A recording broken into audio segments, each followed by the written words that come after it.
Dear student, आज अपन बात करेंगे इक्ता प्रथा की। वास्तव में इक्ता प्रथा क्या है, इसके बारे में 200 शब्दों में या फिर 50 शब्दों में सवाल हमेशा पूछा जाता है।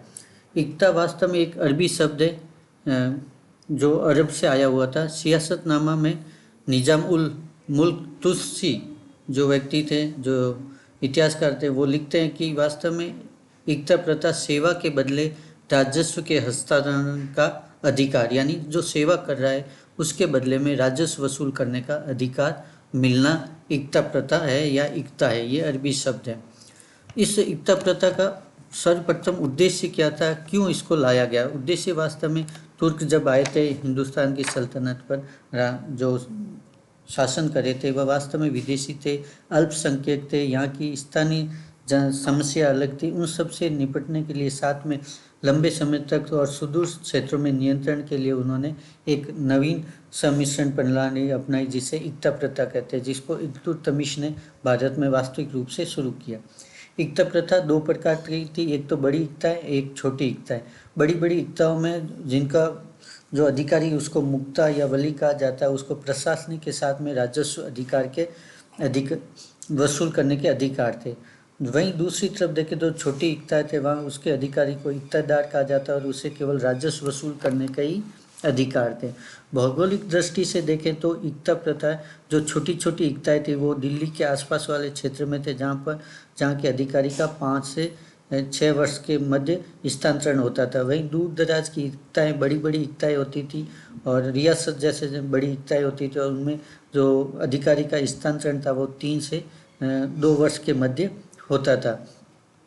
इक्तादारों के कार्य, जो इक्ता अधिकारी थे उनके कार्य भिन्न भिन्न थे, वो उनको बांटे गए थे। जैसे बड़ी इक्ताओं में प्रशासन के साथ साथ में राजस्व वसूल करना, जबकि छोटी इक्ताओं में राजस्व वसूल करना। इसके अलावा जो राजस्व वसूल के अलावा जो राजस्व वसूल हो रहा था उसमें से खुद का जो हिस्सा था वो काट कर दूसरा शाही कोष में जमा करवाना प्रमुख दायित्व था। दूसरा साम्राज्य या उस क्षेत्र में शांति व्यवस्था बनाए रखनी, सम्राट की सेवा के लिए तत्पर रहना, जब भी बुलाए सेवा में हाजिर होना।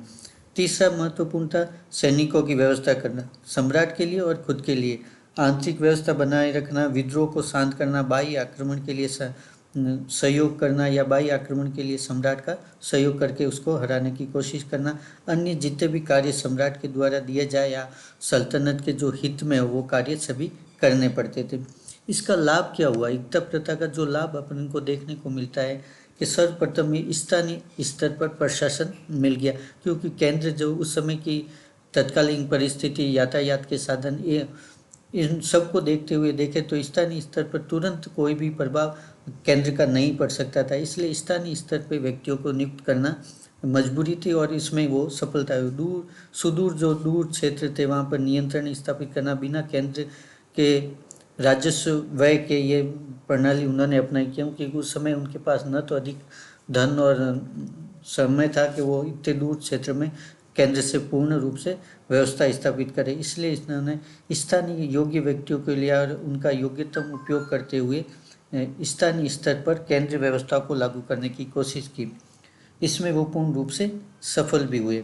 इसकी हानि सबसे प्रमुख जो हानि हुई वो निर्बल जो शासक थे, अयोग्य शासक थे उस समय, जो वली या मुक्ता थे या फिर इक्तेदार थे, वो शक्तिशाली हुए और शक्तिशाली होने के साथ साथ में उन्होंने विद्रोह करने की कोशिश की। और इसमें अपन देखते हैं कि बहुत सारे बाद में सूबे जो थे अलग हो गए और नवीन राज्य की स्थापना की।